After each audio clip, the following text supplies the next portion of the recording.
Haleluya, haleluya, haleluya. Salam saudaraku, ratapan 3 ayat 22 sampai 23. Sebab kebaikan Bapa Yahweh itu tidak pernah berhenti, rahmat Bapa Yahweh itu tidak pernah berkesudahan, selalu baru setiap pagi. Begitu besar kasih setia Bapa Yahweh dalam kehidupan kita dimanapun kita berada, saudaraku. Pada pagi hari ini renungan KPI Mayim Kayim pada hari Jumat tanggal 20 Agustus 2021 atau pada tanggal 12 Elul 5781 yang merupakan kelanjutan dan pembacaan renungan Torah kita diambil dari kitab Ulangan atau Devarim 19 ayat 3 sampai 4 yang berkata demikian.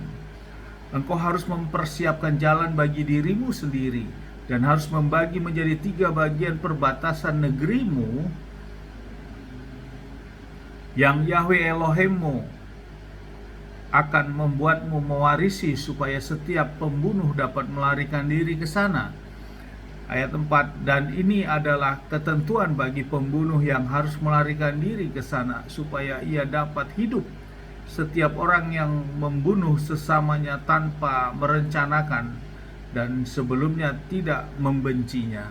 Saudaraku, firman yang baru saja kita dengarkan, firikopnya adalah tentang kota perlindungan di dalam kitab Ulangan atau Devarim 19 ini, saudaraku. Bapak Yahweh menyampaikan kepada Mose agar Mose menyiapkan kota-kota perlindungan saat mereka masuk ke tanah perjanjian ini, saudaraku. Dan kota perlindungan ini memiliki fungsi sebagai kota untuk melindungi seluruh bangsa Israel apabila melakukan sesuatu hal, tindakan-tindakan yang menyebabkan kematian bagi orang lain. Dia bisa lari ke kota perlindungan, sehingga bila masuk ke kota perlindungan maka orang tersebut mendapat proteksi, saudaraku, tidak segera langsung dihakimi ataupun dilakukan secara penghakiman secara sepihak, saudaraku, namun lewat proses pengadilan oleh hakim-hakim pada waktu itu, saudaraku, atau tua-tua pada waktu itu. Hal ini yang menjadi renungan bagi kita, karena situasi saat itu, bila ada yang mendapati hal yang membunuh, ada 2 pemahaman dalam pembunuhan ini, saudaraku. Ada yang secara sengaja dan ada yang tidak sengaja. Dan bagi yang tidak sengaja melakukan pembunuhan, lari ke kota perlindungan, maka orang tersebut akan dibawa kepada pengadilan dan pengadilan akan membebaskan dia dari hukuman kematian karena dia melakukan membunuh dengan tidak kesengajaan, saudaraku. Namun sebaliknya, bagi yang membunuh dengan kesengajaan karena memiliki akar kebencian dan kepahitan dan merencanakan pembunuhan tersebut, namun dia lari ke kota perlindungan tersebut, maka pengadilan akan mengadili lewat saksi yang ada, maka orang tersebut akan dikeluarkan dan tetap akan dibunuh, saudaraku, melakukan hukum yang sama, yaitu mereka juga harus dihukum mati juga, saudara. Ini, saudaraku, yang diizinkan Bapak Yahweh pada waktu itu. Namun relevansinya apa di zaman kehidupan kita sekarang? Tentu di zaman kehidupan kita sekarang tidak ada kota-kota perlindungan di bangsa kita Indonesia maupun di tempat lain, saudaraku, karena semua tatanan itu sudah dalam tatanan kenegaraan. Tentunya bila ada mengalami hal kriminal seperti itu, perlindungan orang tersebut adalah tentu lari kemana? Lari ke kepolisian, demikian, saudaraku, sehingga tidak akan terjadi main hakim sendiri, dan melalui proses selanjutnya akan melalui proses pengadilan, saudaraku. Itulah kondisi sekarang tempat-tempat perlindungan bila ada orang yang melakukan sesuatu tindak kriminal yang menyebabkan kematian atau hilangnya nyawa orang lain. Namun di dalam sisi kerohanian, saudaraku, sesungguhnya tentang kota perlindungan ini di zaman sekarang dan di zaman Daud, Mazmur Daud mengatakan bahwa kota perlindungan bagi orang yang percaya adalah datang kepada Bapa Yahweh, saudaraku.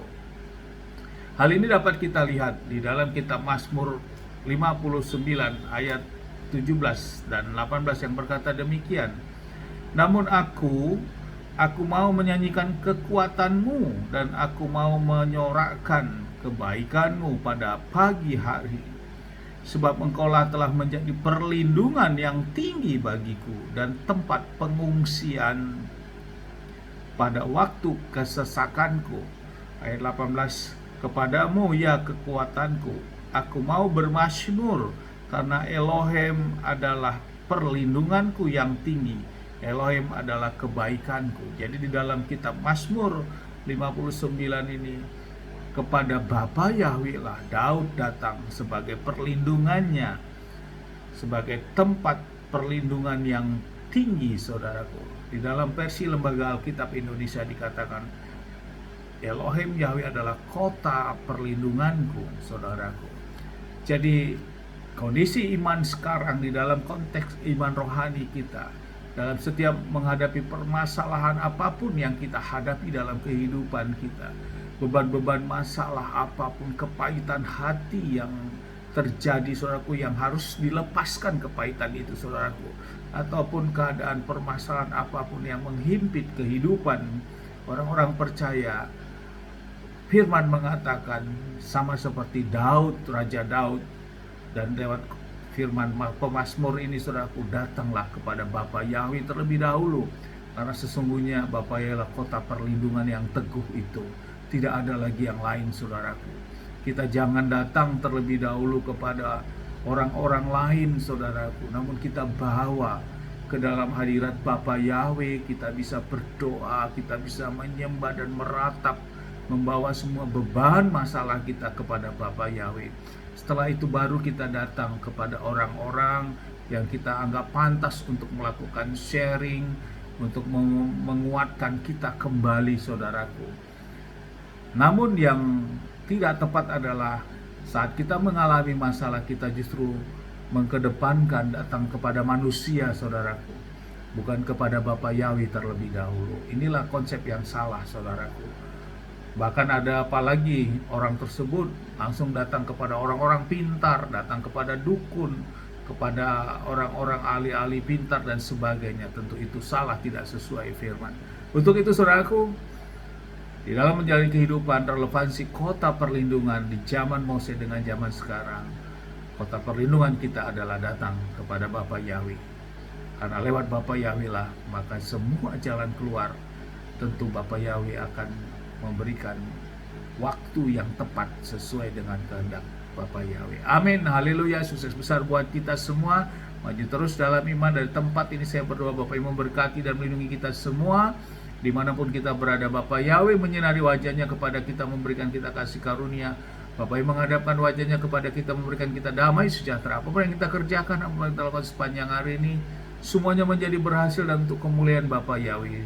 Dan kita orang-orang yang percaya kepada Bapa Yahweh, kita tidak dipermalukan dan hidup kita diberkati, karena itulah janji firman. Amin, haleluya, shalom, saudaraku.